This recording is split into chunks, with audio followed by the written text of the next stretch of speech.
Good morning to everyone on this amazingly gorgeous morning. Soft and moist and cozy, and I think it's full of possibility. And I'm so glad to be here with all of you. As Jana Arnold said one Sunday, we're small but mighty. I'm Marcia Mode-Stavros. I'm a practitioner here at Light on the Mountains, and I warmly welcome you. And I welcome all of you who are not in this room, but who are with us in oneness and in spirit. I start now by inviting you to go to that quiet, still, small place where you can connect with your oneness in absolute certainty. I know there is an incredible life force, Father, Mother, Spirit, God, the isness, the allness, the order behind the cosmos. I know this life force to be all providing, all sustaining, and all renewing. And I give thanks this morning for the gift of this life force, of this divinity, which is ours to behold and to embrace. I give thanks for Reverend John, for R.L., for Donna, for Carol, for the countless volunteers who make this place a special haven, a place of safety in the storm. I give thanks for each person, each being, and all those who come with us on our journey. And together we say, and so it is. Many of you have been able to enjoy the summer's Sun Valley Music Festival. The program has been grand and beautiful beyond measure. But as always, there is the nearly palpable anticipation of the season's finale. This year, that evening's piece will be Mahler's Fifth Symphony, performed in Sun Valley this Thursday, a mere 120 years after it was composed in Austria. The symphony, which is over an hour long, includes 4 flutes, 3 oboes, 3 clarinets, 3 bassoons, 6 horns, 4 trumpets, 3 trombones, tuba, timpani, 4 percussion, harp, plus all the strings, violins, violas, cellos, and bass. It promises to be a grand evening. As he began to compose this piece, Mahler wrote to a friend, saying, "There is no program other than this. The music is composed without any outer influence. It is in my mind. I seek nothing, and I do not want to be told that it might represent something different. It is constantly moving in my mind. It and nothing else is taking shape." To experience such magnificent music and know it began with Mahler saying he was seeking nothing really struck me. How can that be? How can a quiet mind grow such a glorious creation? As curious as I am, I can't begin to know how nothing leads to so much. However, I can find in Mahler's words an invitation to quiet my noisy, multitasking, hurried, busy mind long enough to experience moments in life without any outer influence, seeking nothing, as he said.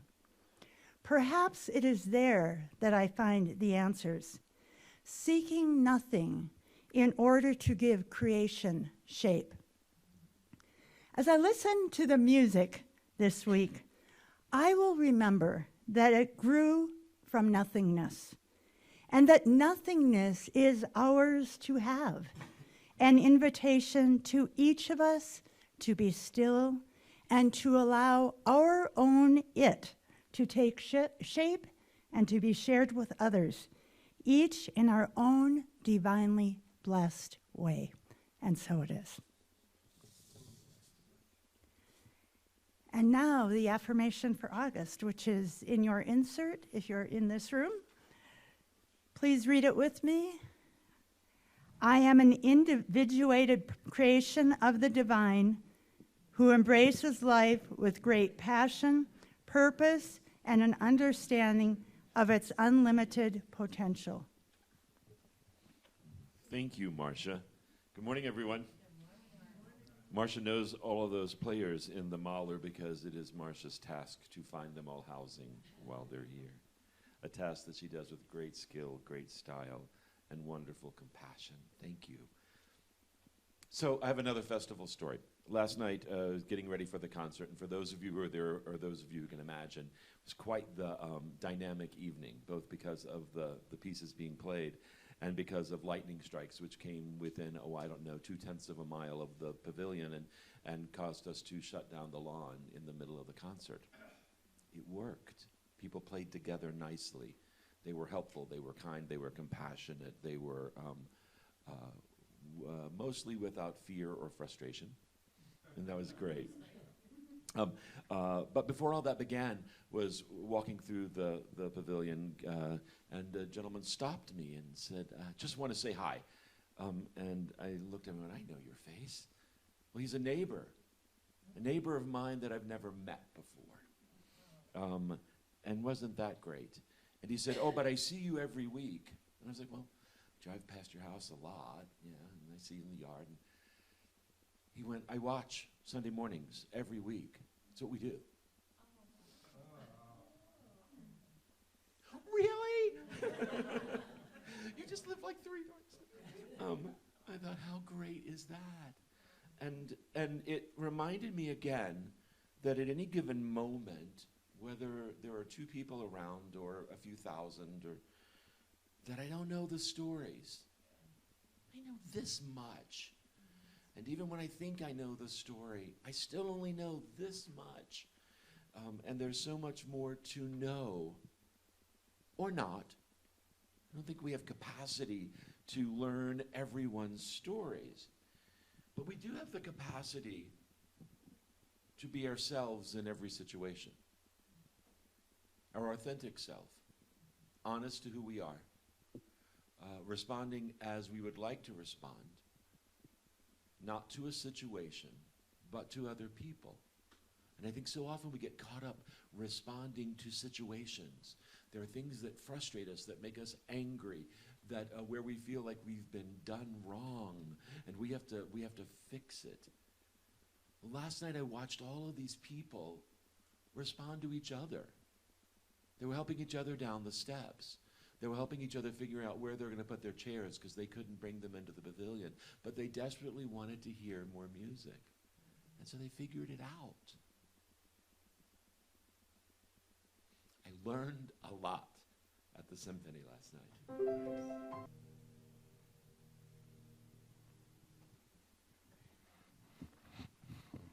Thank you, R.L. You know, I always threaten to have a pajamas Sunday, and this seems like it would have been like the perfect time. You know, we don't know what to do when it rains, do we? I mean, like, we'll go out in a snowstorm and not even think about it, but like rain, oh my God, what do we do with rain here? You know, it's like, huh? And we honor all of you who chose to stay at home in your PJs today.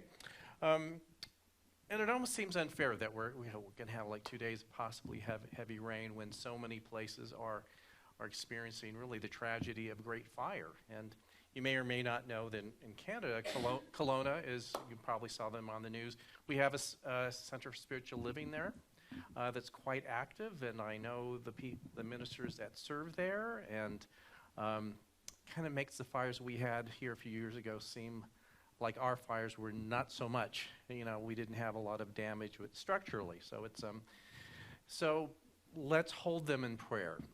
But I'm kind of on a little tangent before I go to what I was going to talk about.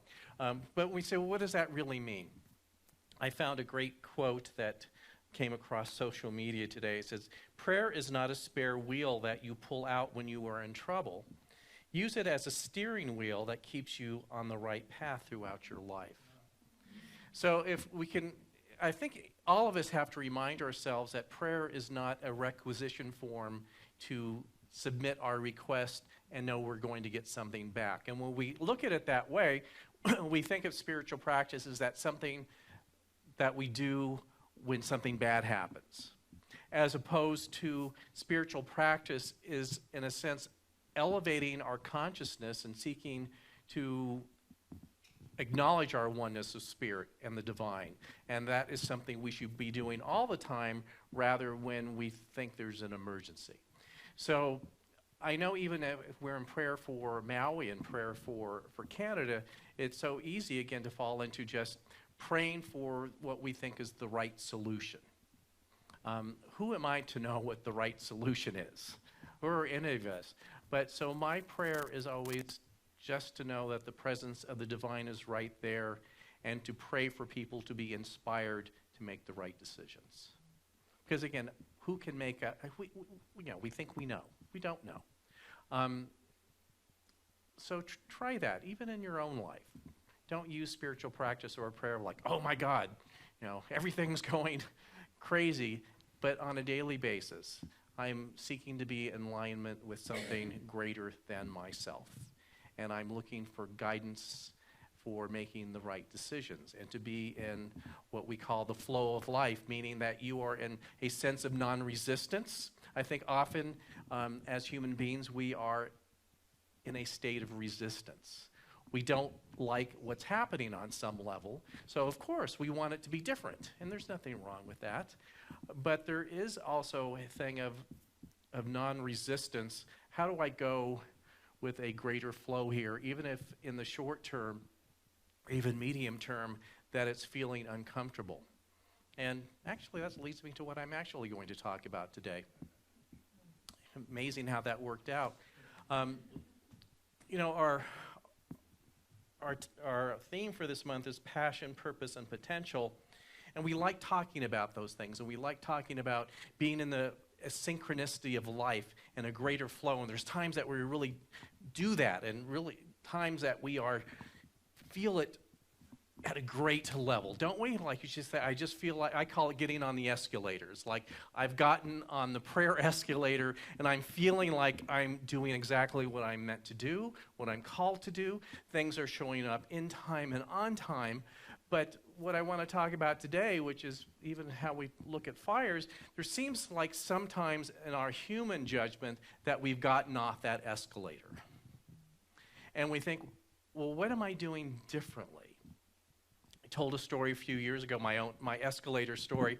I was at a conference at a big hotel. I can't remember where it was. I started getting on the down escalator. I had just come from the Starbucks, and I had a 20-ounce coffee because I needed to get ready for the day. And as soon as I stepped on, I realized I had left something at Starbucks, and I turned around and tried to go back up. And not only spilt the 20 ounces of coffee on me, tripped, tore my jeans, and got bloodied myself. And as I say, at that point, I just took the down escalator trip of shame. At that point, but that's what it feels like. It's like I'm on the escalator. I'm doing the right thing. I feel I'm doing what I'm called to do. And then it's like intellectually, we would never make that decision, would we? Oh, I think I'll go up the escalator now. I mean, who would do that? I did. And so when we are seeking our passion, our purpose, potential, there are times that it feels like we've made that poor judgment call. But I don't know if it's really a poor judgment call after all. It's putting us into a different frame of mind to learn something that we may not have realized that we need to learn. In my blog this week, I went off on this tangent talking about sabbaticals and that we plan and sabbaticals that we don't plan. One seems to be gentle and lovely. The other seems like coffee all over yourself with blood on your knees. So let's talk about the planned ones. They're so great, aren't they? I mean, many paths don't have that as part of their professional thing. But it's something you plan as a kind of a recess from what you're doing. It could be from weeks to months. I know some academics will take a year off as a sabbatical. It's purposely a time of reevaluation, that you go from a state of doing to being. And even if you have a long sabbatical, and if you may even do a course of study, it's not so much about, getting the class certificate. It's about broadening your horizon so that when you return to your normal life, you have transformed in some way. And friends of mine that have done them in the ministry, they'll often have a mentor to make sure it's just not hanging out and watching TV or something. It's like, no, there is an intention about this. I've known people that have done sabbaticals that walk the Camino in Europe. I mean, it's really an intentional thing of opening oneself in in a wider form. And we all need to do that at different times.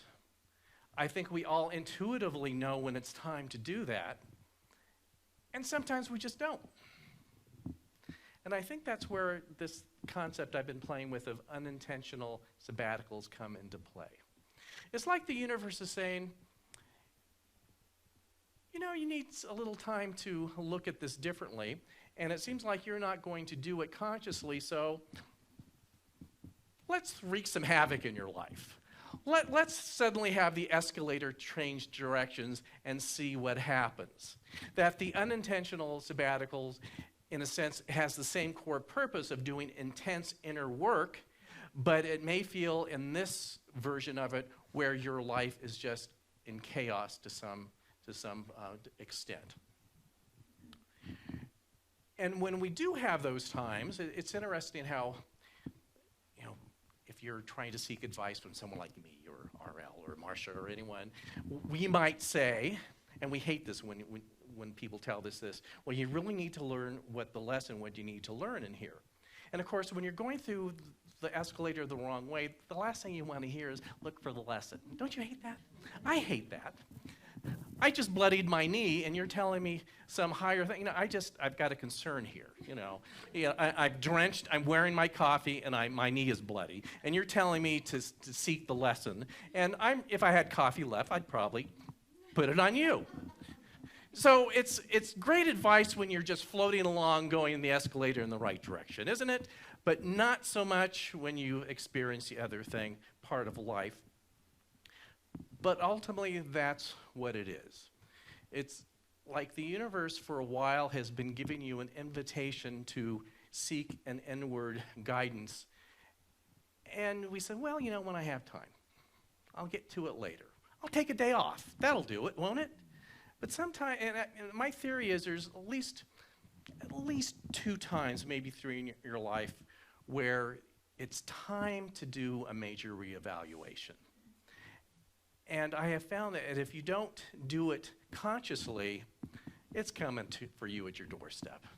It just is. Now, haven't we all? Just think of it. I'm not going to ask you to turn around and talk to a neighbor. Haven't you had a time in your life, at least even one, where it seemed like you threw a piece of chocolate on a hot pavement and it just melted everywhere? It's like everything just seems to be going away, and you are now faced with figuring something out, and it's not just about the surface, but you're coming face to face with what you believe, what you may need to let go, and this idea of what does the future even begin to hold. Like I said, if you don't seek it, it will eventually find you. So there's a book that I go to from time to time, and I've even referred it to many of you over the years. Guidance in the Darkness. Basically, it's these unanticipated sabbaticals that seem to suddenly land in your life. What do you do? How do you manage them in this chaos and a time that may, for you, be great loss?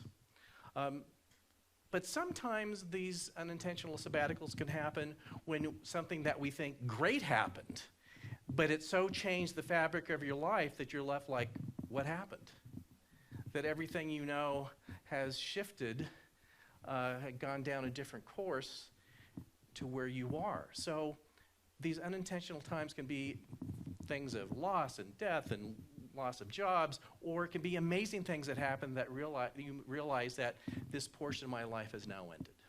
So again, it doesn't have to be bad stuff. It can just be big transitions. And so the author of the book, Mary Murray Shelton, she wrote about how she was avoiding the call to go within. One of my colleagues, a minister of a congregation that was quite large, a lot of demands on her time. And she said, as she writes, that still small voice just said, it's time to stop for a while. But there's always a reason not to, isn't there? There's always, well, I'll get past Labor Day, or gee, there's that big wedding that's coming up. I'll rest after that, or you know what I mean. There's always a reason not to. But she said it was just that voice was getting louder and louder. She finally scheduled like a 6-day vacation, which this usually isn't a call for like a vacation. It's a call for, we've tried to put a Band-Aid on it. Oh, I'll just, I'll go to Twin for a day. That'll perk me up. Nothing like Costco and a full cart to get me going here. And at a certain level, that is true. And if you can throw in Trader Joe's, you're set for at least a couple months. But she says, and finally, she scheduled this vacation, but as she had written it, it's just like, intuitive is like, wasn't going to do it. And she said it was going to be like a girls' trip, 4 or 5 of her friends, very good friends, and I can't remember where it was that they were going. But she said, I think it was like the 3rd or 4th day, she had a significant event with her lower back. I don't know if any of you have had lower back issues. I have, flirted with them. I've probably had 3 or 4 times in my life where I had to actually sleep sitting up on the couch with pillows because, until it went back into whatever it needs to do. But that's only a taste of what it can be if you truly have lower back issues. And she was one of those people. And she said that obviously it wasn't getting better, it was getting worse. And they took her to the emergency room. And she said it was almost like this out-of-body experience where she's seeing herself as this almost frantic, crazy woman screaming at the top of her lungs in just abject pain and almost unable to relate to who this person is that is just in such terrible pain. And so, the long story short is that she was in bed and in physical therapy for 6 or 7 months. So basically the universe said, you wouldn't listen, so let's go to bed for a few months. And that's where she did this unexpected sabbatical that she was putting off for so long. So again, the question, what are the lessons to learn? And she had many to learn. So it doesn't mean that we have to go through that period, but I think sometimes we call it to us as to create a special time where I'm doing some very serious work. And of course, when we find ourselves in those situations, like I said, they happen once or twice, maybe 3 times in your life, rather than go into deep introspection, I think our first thing is, how do I get out of here? I know for me, it was, there was a 2-year period, I talked about it quite a bit before I came here, between graduating from the School of Ministry to here. That was one of my, unanticipated sabbaticals, and most of that time was spent scheming and plotting of how do I get out of there. Like, I need to get on to what I was really supposed to be doing. I'm obviously not in the right place geographically. Something went wrong here. And it's very humbling, actually. And it wasn't until I started to kind of lean into the process and to really finally ask, what am I supposed to learn here? So this is a great book, and Mary Shelton lays out some things to look at, some points to look at of the progress along the way. And she puts it here, there's 4 things that evolve within, and of course, these things are very unexacting. You've like 10 steps to forgiveness. I don't know, some of us need 30 steps. You know what I mean? You know how it's like we read it, oh, only 10 steps? I'll have this done by dinner, I will forgive everyone by dessert. It usually doesn't quite work that way. I just want to, it's very non-linear, but it's something that can inspire us to think, okay, this is a general plan that I can look at when I find myself in this situation. So if you're not in a point of major change or a sabbatical type consciousness now, put this on hold for when you are, or review something that you've gone through. We can always go back and relearn, or to look at it a little bit differently. So she said that the thing that we deal with in great change that throws us into those times of great introspection, she refers to as grief, but a displacement that we feel from sudden change. So I mean, just look at that. So usually one of these things, whether it's a good thing that happened or a negative thing that happened of great loss, the first thing that we experience is that just feeling of things not being right because we feel displaced. What I have come to know is no longer here to the degree that it was here. And we think, again, the question, what am I here to learn, blah, blah, blah, blah, blah. And it's almost we can't ask that question yet, let alone answer it, because a lot of it is just the shock of being in a new state of being or place. And again, it can be both negative and positive. An acquaintance of mine had shared a few years ago that he said his job was literally killing him. He was doing some IT work, paid really well, working often 16 hours days.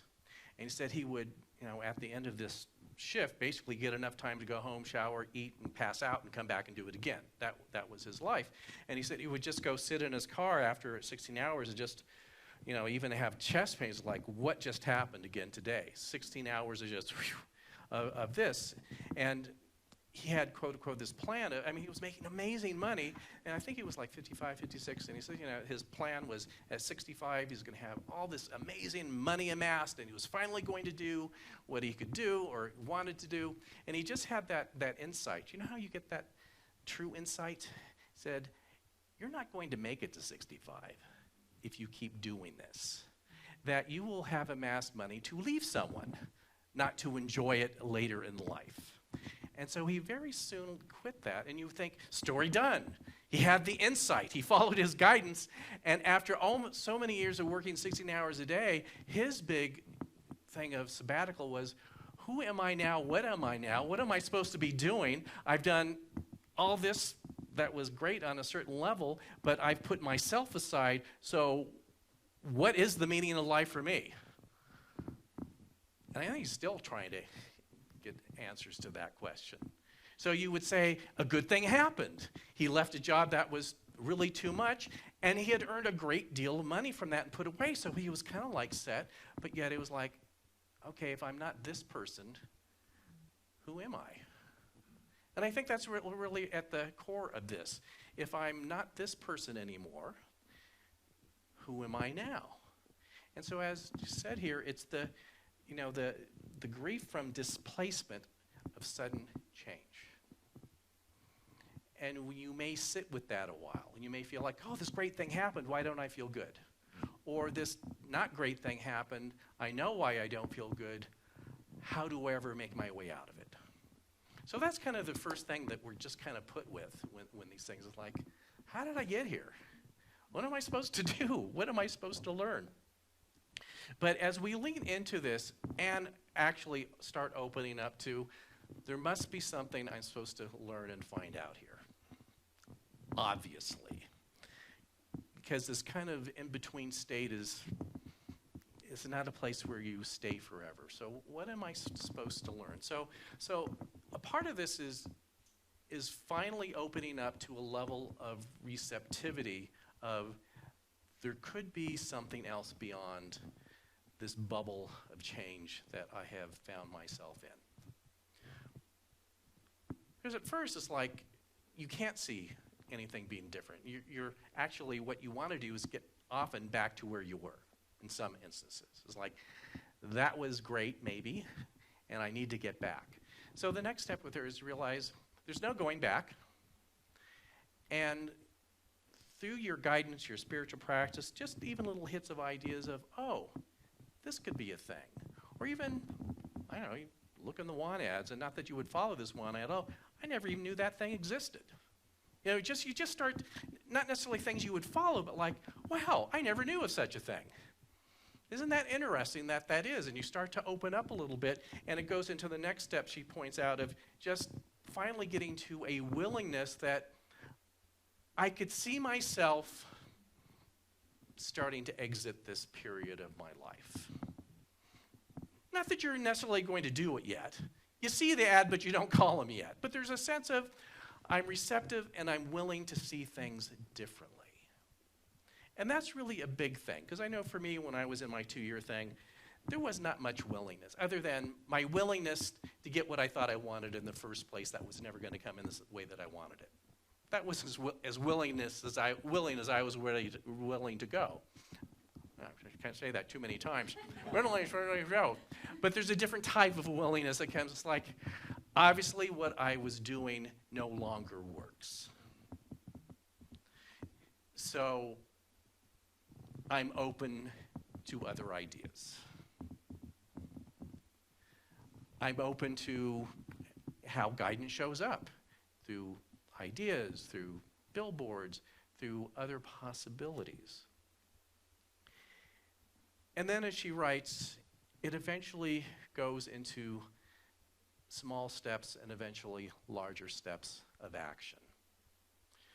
But here's what I have found out, at least for myself. When we go through an inner process, and it could be an inner process of a day, it could be a couple years or longer or somewhere in between, if you're truly in touch at certain moments through spiritual practice, and spiritual practice is just being present. There's no special candles to light, bells to ring, prayers to recite, anything to throw over your shoulder. It can happen on top of Baldy where you just, in spite of yourself, are present. Not trying to figure out your problems, not thinking about the past, but just being fully where you are in actually amazement of where you are. Like on top of Baldy, isn't it just kind of amazing to be up there? I mean, to not intellectualize it, to just kind of, wow, I live here. Isn't this kind of amazing? And even was able to take the gondola and didn't have to walk up here. How amazing was that? But you know what I mean, that we get to points of there where in that moment you'll get that little voice that says, now it's time to take a step of action. See, in our human ego cells, we like to talk ourselves into thinking that we heard that voice correctly in times when we didn't. Yes, I need to do something. I need to heal it. I need to get right to it. I need to make it better. And we drive ourselves crazy. But finally, in those quiet moments where we have done some work and really maybe just had really a difficult time as we're dealing with this change, there is truly, it is like a small voice that just says, now. Haven't we had that voice? I mean, the true voice, not the ego voice that we run around, chasing our tail or something like our dogs. The real, like, no. Now. I don't see where this is going. I don't even see the resources I'm going to use, but something said now. And when you start to get that now, it's amazing how you slowly start working into back on the escalator to the direction you want to go, which is more of a flow type of thing. That it really is an act of faith, because what I have found that when you answer yes to the bigger now, you really often don't have a spreadsheet of how this goes. I mean, you might have an indication of your first couple, what I call first indicated steps, but you're in new territory. You've done a lot of growth here. You don't know exactly how this is going to show up. And then as she leads us, and we think often, this is it. I've escaped this time of just ickiness. Let's call it ickiness for me. But she says, no, you're not quite over yet. So you are taking some steps. You've said yes to this now. It's going to happen. But she said the final thing here, and the whole point of a sabbatical, or one you choose, or one that gets thrown in your path, is to have significant interchange and transformation. And she said, she writes, and I think this is from her first experience, so, and from her story, okay, she's physically healed, she's clear on what she needs to do, she's stepping back out in the world, but she's got basically, as she says, there is a duality. There was a part of her that was still that other person that thought she still should be doing that other thing, but there was this newness that came out that was taking her to another direction. So it was a period of time where the two had to come together, if that makes sense. Where the old was no longer this separate thing saying, this was really kind of good over here. Can we get back? That you kind of move on that. that you, in a sense, truly do become kind of renewed in a different way. And you've put those two things together. So you're no longer, I mean, we have fondness for the path, but we realize its day is done. And so you may bring that with you, but no longer that, gee, if I could only get back there or recreate it. That you have these two parts of you that finally, at the end of this process, as she teaches us, really comes to a conclusion, and you're in the next chapter. And I really believe in our lives that we have a couple of those big ones, and we do that on a small scale, I think several times in our life, where we're called to let go of something we've been doing. We may still bring that with us a little bit as the newness comes, and you have to integrate them somehow and step forward. And when we come to times where people say, I feel stuck, that stuck is you can't seem to let go of that old way of being yet. It still seems a little too precious to completely let it go or to completely integrate. So in a sense, we're not, cutting it off. We're seeing it anew in something different that's integrating to a different way of being for us. That makes sense with you. So I guess I want to end here today. So if you are going through one of these periods, good luck. I don't mean that, but it's like, gosh, it is such a time of growth. But there's a book that I was reading, I returned to. You know how there's some books that you keep returning to? One by Pema Chodron called When Things Fall Apart. Hard Advice for Difficult Times. It's a good thing to return to. And this is something that she wrote in one of the first chapter. It says, things falling apart is kind of testing and also a kind of healing. We think that the point is to pass the test or to overcome the problem. But the truth is that things don't really get solved. They come together and they fall apart. Then they come together again and fall apart again.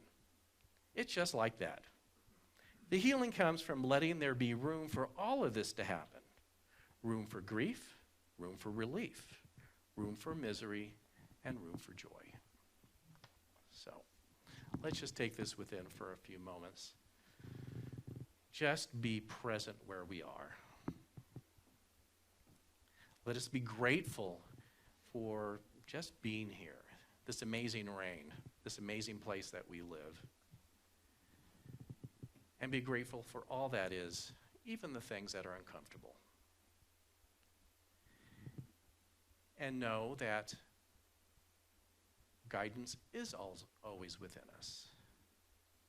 That we allow ourselves to be present, that we hear it, and that we follow it. And we allow ourselves to take sabbaticals either way that they come, to that deeper inner purpose, that deeper transformation that leads to the next chapters of our life. We allow ourselves to flow with it and to be with it. And so we give thanks for this great truth. We give thanks for this inspiration. And as we give thanks for this, we at the same time let it go. We release it into the heart of mind and spirit, knowing that as we truly release something, it comes back to us in perfection. And so it is.